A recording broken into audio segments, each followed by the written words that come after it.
자기 목숨을 버리겠다. 그 이야기를 유대인들 앞에서 쏟아놓습니다. 한마디로 나는 스스로 십자가를 지겠다, 그런 이야기지요. 버린다는 것은 누군가가 나를 헤아려서 내 목숨을 빼앗는 것이 아니라 자기 스스로 그 일을 하겠다는 겁니다. 십자가에 매어 달린 일은 힘이 없어서 로마 군병들에게 매어 달린 것이 아니라 스스로 그렇게 하겠다는 것입니다. 나는 스스로 버리겠다. 그 이유가 뭐라 그랬습니까? 다시 살기 위해서다, 그렇게 이야기했습니다. 부활의 첫 열매로 보여주겠다. 저와 여러분들에게 소망을 주시겠다는 것입니다.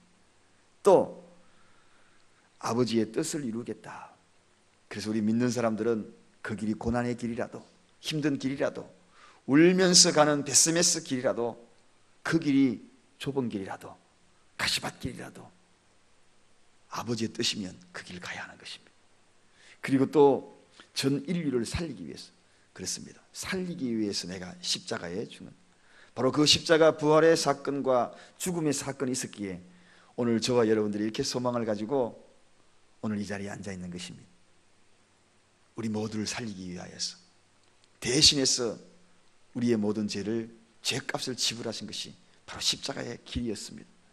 마지막으로는 심판의 핑계를 대지 못하기 위하여서, 심판의 핑계거리를 온전히 제거하기 위해서 주님 다시 오실 때에는 십자가의 역사적인 사건으로 오신 그 사건에 대해서 인류를 구원하기 위하여 온 그 사건을 부인했던 자들이 결코 핑계대지 못하도록 현실로 그분이 직접 오신 것입니다. 이렇게 유대인들에게 이야기하니까 유대인들이 도무지 그들 마음속에는 이것이 과거에 수없는 선지자들이 이야기하는 이야기를 알긴 알았지만 그가 과연 메시아일까 궁금했던 겁니다. 그래서 오늘 본문에 예수의 당신이 정말 그리스도이거든 밝히 말하시오 하면서 질문합니다. 당신이 정말 메시아입니까? 하는 이런 질문을 던지는 것을 보게 됩니다. 오늘 그것이 바로 이 새벽에 우리가 함께 나눌 제목입니다. 정말 메시아입니까? 여러분, 성경을 많이 안다는 것은 중요한 것이 아닙니다. 중요한 것은 얼마만큼 이해하는가, 이것이 중요합니다. 얼마만큼 깨닫는가 하는 것이 중요하죠. 한 말씀만 제대로 깨달아도 인생이 변한다는데 우리가 어찌 성경에 있는 이야기를 다 알겠습니까? 저도 그동안에 성경에 대해서 많이 읽고 연구도 하고 논문도 쓰고 그렇게 했지만 그 속에 다 알 수 없습니다. 하나님을 어떻게 다 알겠어요? 이해하는 것이 중요하죠. 오늘 이 새벽에 한 말씀이라도 이해하여서 그 말씀을 적용하는 것이 중요합니다. 이단들이나 다 안다는 것처럼 이야기합니다. 이단들은 다 아는 것처럼. 그래서 완벽한 조합을 이루지요. 숫자의 조합을 이루어가지고 다 이런 거 봐라 하고 또 풀어나갑니다. 비유적인 거 다 해가지고 또 풀어나갑니다. 이해치 못하고 교리로 정립하여 교리로 만들어서 유혹합니다. 그래서 이단들의 특징은 교리 이런 이야기 많이 하고 비유 이런 이야기 많이 하는 거죠. 숫자 몇 년 몇 월 며칠 사람의 숫자가 얼만데 뭐 이런 이야기들로 정녕 알고 있으나 그것을 깨닫는 것이 중요하다. 깨닫는 것이 주님 나라는 깨닫는 자들의 것입니다. 아는 것이 그것이 아닙니다. 오늘 이 메시아를 그들은 너무나 많이 기다렸고 유대인들은 알고 있었습니다. 그런데 정녕 주님이 내 목숨을 버린다, 그것은 다시 살리려 함이라, 이 사실에 대해서 깨닫지를 못하는 겁니다. 이것이 문제입니다. 오늘 여러분, 많은 사람들이 오늘도 예수님에 대해서 모르는 자 있습니까? 모르는 자 없습니다. 과거에 러시아에 90년도 91년인가 2년인가 제가 갔을 때 그때 공산당이 붕괴되는 그런 시점 아닙니까? 그런데도 불구하고 예수를 알았어요. 그런데 아는 것으로 그들은 끝이 나버렸어요. 그들 예수를 이해해야 돼요. 도대체 그분이 누구신가 깨달아야 된다는 것입니다. 오늘 본문의 초막절에 예수님이 예루살렘에 오셨던 그 이야기가 소개되면서 수전절이다 그렇게 소개하고 있습니다. 오늘 수전절에 예루살렘에 거기에 오셨다. 수전절. 역사적으로 수리아에게 예루살렘이 점령당한 때가 있었어요. 그 점령당하는 그때에 성전에서 하나님 앞에 예배드려야 될 그때에 성전에서 이방 신에게 제사 드리는 것이 그 당시에 수리아에게 정복당했던 때였습니다. 어느 날 백성들이 골기를 하여서 이제 어느 날 수리아군을 몰아내고 새로운 제단에서 하나님 앞에 예배를 드립니다. 12월 중순부터 약 8일간 예배를 드리고 축제를 즐깁니다. 그것이 바로 수전절입니다.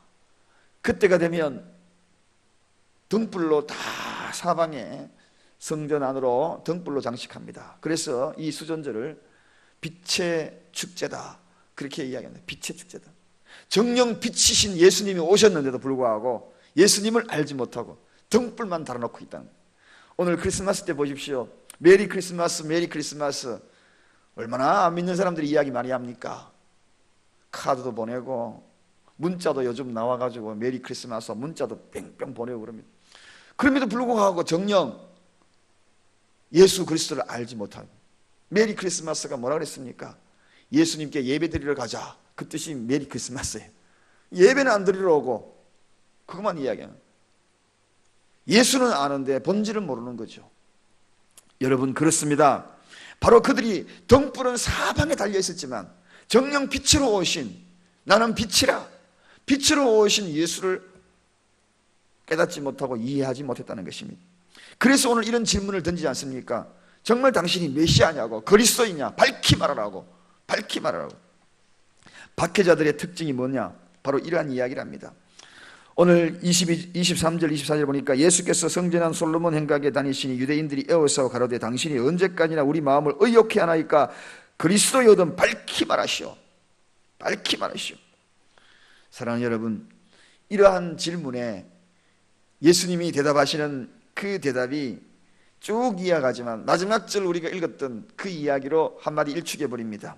나와 나의 아버지는 하나다, 그렇게 이야기합니다. 나와 나 아버지는 하나다, 아버지와 나는 하나이다, 그렇게 선포하는 모습을 봅니다. 오늘 이 시대에도 인간들의 영원한 질문이 바로 무엇인가 하면, 당신이 예수인가? 당신이 구원자인가? 당신이 메시아인가? 끊임없는 그러한 질문이 오늘 이 시대에도 계속적으로 되어지는 질문입니다. 어쩌면은 예수님이 재림하실 그때까지도 이 질문을 하고 있는 자들이 있을 것입니다. 바로 실존적인 질문이죠. 그런데 이 질문의 진원지가 어디냐는 걸 알아야 합니다. 왜 이런 질문을 하느냐라는 그 원인을 알아야 합니다. 그 원인이 뭔가? 여러분, 지진이 일어나게 되면 지진이 일어났던 그 진원지를 알게 됩니다. 얼마 전에 포항에서 지진이 일어났을 때에 바로 내남 초등학교가 진원지다, 그 지하에서부터 일어났다. 제가 다녔던 학교, 거기에서부터 지진이 일어났다는 것입니다. 그게 바로 진원지예요. 그런데요, 이 진원지, 예수 당신이 그리스도입니까? 메시아입니까? 이 진원지가 어디냐? 이 질문을 던지는 사람의 진원지의 그분의 진원지가 왜 이런 질문을 하는가? 그것은 바로 죄라는 것입니다. 죄가 바로 이런 질문을 하게 돼 있다. 그것은 다른 것이 아니라 27절에 분명히 그 해답을 가지고 있습니다. 27절 한번 보겠습니다. 다 같이 읽습니다. 내 양은 내 음성을 들으며 나는 저희를 알며 저희는 나를 따르니라. 여러분, 내 양은 내 음성을 들으며 나는 저희를 알며 저희는 나를 따르니라. 본래 죄가 없으면 하나님을 알아보게 되어 있다는 것입니다. 할렐루야. 죄로 가리워졌기 때문에 알아볼 수 없다는 것, 바로 이것입니다. 양은 목자를 본시 알아보게 되어 있는 존재입니다. 그런데 인류 가운데에 죄가 들어옴으로 말미암아 하나님을 알아보지 못하고 가리워졌어요. 눈이 가리워졌어요. 눈이 가리워졌어요.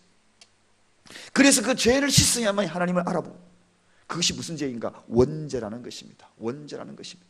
이 원죄가 씻겨지지 아니하면 결코 하나님을 알아보지 못해요. 그래서 아무리 하나님을 설명해도 알아볼 수 없는, 이해할 수가 없는 거예요. 죄가 가리워졌어. 죄가 가리워졌어. 메시아가 눈앞에 있어도 가리워진 자들에게 어떻게 알 수 있겠어요? 진리를 깨닫지를 못하는 것입니다. 그러나 목자의 음성을 알아듣는 이들은 누구인가? 양을 오랫동안 키워보셔요. 그래 목자가 다 이리 오라 저라. 닭도 알더라고. 닭도 구구 하니까 줄 주인 따라다니고, 야 닭하고 오래 사니까요 줄줄 닭도 따라다니고. 제가 그랬잖아요. 우리 집에 새 한 마리도 알아본다고. 심지어는 제 책상 위에, 사무실 책상 위에 있는 조그마한 고기도, 구피 고기도 저를 알아보는 것 같아. 음식통 딱 들면 고기 쭉 모여요. 톡톡 두드리면 다 모여요. 심지어는 식물도 알아보는 것 같아. 다육이 식물도 요만한 것들 제가 책상 위에 쭉 하면요 저를 막 반겨주는 것 같아. 양들은 목자의 음성을 안다. 여러분 이게 중요한 거예요. 죄가 있으면 알아보지를 못하는 겁니다. 그래서 이 죄의 그늘막을 거두어줘야 돼요. 거둬줘야 돼요. 그 걷는 역할, 죄값을 지불해가지고 그 죄값을 깨닫고 그 죄값을 반드시 지불해야 하다니, 그 거두어주는 역할을 바로 예수 그리스도가 하셨다는 것입니다. 그래서 십자가에 나는 양들을 위해서 뭐라고요? 목숨을 버린다. 양들을 위해서 목숨을 버린다. 그 사실을 믿는 이들에게 영원한 구원이 있다는 것입니다. 구원받을 자, 그들은 누구인가? 과거에 우리는 몰랐잖아요. 그러나 어느 날 갑자기 내가 죄인인 줄 알고 하나님 앞에 눈물 콧물 다 짜고 나니 그분이 나의 목자인 것을 압니다. 이제는 여러분 어떤 상황과 어떤 어려움이 있어도 주님이 나의 목자인데 내가 어디로 가오리까? 떠날 수 없습니다. 살아도 죽어도 주님을 버릴 수 없습니다. 이게 바로 우리의 신앙이 되어버린 겁니다. 목자의 음성을 깨달았던 거예요. 오늘 이 새벽에 우리가 이 교회에 달려오는데 안 믿는 사람들은 이해 못할 겁니다. 그러나 우리는 목자의 음성을 알거든요. 그래서 오늘 이곳에 온 겁니다. 양들은 목자의 음성을 알고 목자는 양들의 음성을 안다고 했습니다. 그러므로 저와 여러분들이 하나님 앞에 부르짖는 그 소리, 그 소리를 우리 목자는 다 알고 있다. 심지어는 신음소리도 알고 있다. 엄마가 아이가 소변 본 거, 아이고 이놈 쌌구나, 똥 쌌구나, 우르소리 들으면 다 안다고 그랬어요. 저 멀리 놀이터에서 놀고 있을 때도 누군가가 그러면 이건 내 새끼 소리구나 하고 금방 엄마들은 알잖아요. 여러분 그들에게 28절에 보니까 내가 저희에게 영생을 주느니 하면서 내 손에서 빼앗을 자가 없다. 한 번 양이 되면 양과 목자의 관계가 되면 결코 빼앗을 수가 없다. 할렐루야. 영생을 보장하겠다는 것입니다. 어떠한 방해물을, 어떠한 장애물도 주님은 포기하지 않겠다. 그런데 우리가 하나 깨달아야 될 것이 있습니다. 뭘 깨달아야 되는가? 그러나 목자와 양과의 거리가 멀어지면 어떻게 되겠어요? 내가 자꾸 딴 길로 가버리면 잃어버린 양이 되어서는 안 됩니다. 그러면 목자의 음성도 애타게 만들고 유리하게 되고 방황하게 되는 거죠. 원근법, 원리가 적용이 됩니다. 바로 양과 목자는 원근법이 적용이 돼요. 원근법이 뭐냐? 원근법은 가까이 있을 때는 치밀하지만, 강렬하지만, 더 선명하게 들리지만 멀어지면 멀어질수록 약하게 들린다. 때로는 안 들릴 때가 있다. 그러므로 목자와 양과의 관계를 할지라도 멀어지면 안 되는 것입니다. 주님을 가까이 따라야 되는 것입니다. 멀어져 보세요. 잘 안 들리죠? 누구야? 별로 잘 안 들리는 거예요. 그래서 우리 주님을 애타게 만드는 거예요. 어디 갔냐고. 잃어버린 양을 찾아 들길로 산길로 찾아 나서는 그 목자가 왜 그렇게 찾아 나서겠는가? 거리가 멀어져 버렸기 때문에 그렇습니다. 떨어지고 멀어진 양들은 어떻게 하나요? 어메 울면서 그냥 목자 찾아다닌다고. 마치 어린아이처럼 유리하는 거죠. 원근법. 그래서 우리는 밀착해야 합니다. 밀착, 가까이. 주님 놓치지 않으려고 그 뒤를 바싹 따라야 돼요. 바싹 따라야 돼요. 말씀을 정리합니다. 나와 아버지는 하나다. 이 말 속에는 그분은 메시아인 것을 분명히 밝힙니다. 그분은 하나님인 동시에 메시아이며 성부와 성자의 본성과 본질에 대해서 분명히 밝히는 대목입니다. 나와 아버지는 하나이다. 오직 삼위일체에 대한 소개를 이 속에서 써들었죠. 나와 아버지는 하나다. 그 하나됨을 알게 하는 그러한 분이 누구인가? 성령님이라는 것입니다. 하나님과 독생하신 예수 그리스도가 하나다. 근데 그 하나됨을 알게 하는 것이 누구인가? 성령님. 그래서 삼위일체. 사랑하는 여러분, 왜 우리가 자꾸 당신은 누굽니까? 가끔 이런 질문 나올 때 있죠. 정말 하나님 맞습니까? 그런데 왜요? 왜? 그럴 때 내가 원근법이 적용되는 거 알아야 안 들리니까. 하나님 목소리 안 들리니까. 죄가 내 앞을 가로막고 있을 때는 자꾸 이런 질문 던지는 거예요. 원래 태어날 때부터는 하나님을 알게 된 존재거든. 태어날 때부터. 그런데도 죄가 가리워지면 자꾸 누굽니까? 이런 질문을 하게 되는 것입니다. 오늘도 메시아이신 그분의 음성을 듣고, 목자이신 그분의 음성을 듣고, 그분은 나의 음성을 듣고 절레절레 따라가면서 이리 오너라 그러면 따라가, 인도하시는 그분을 따라서 하루를 생활하는 저와 여러분 되시기를 간절히 축원드립니다. 기도하겠습니다. 하나님 아버지 감사합니다. 오늘도 목자의 음성을 듣고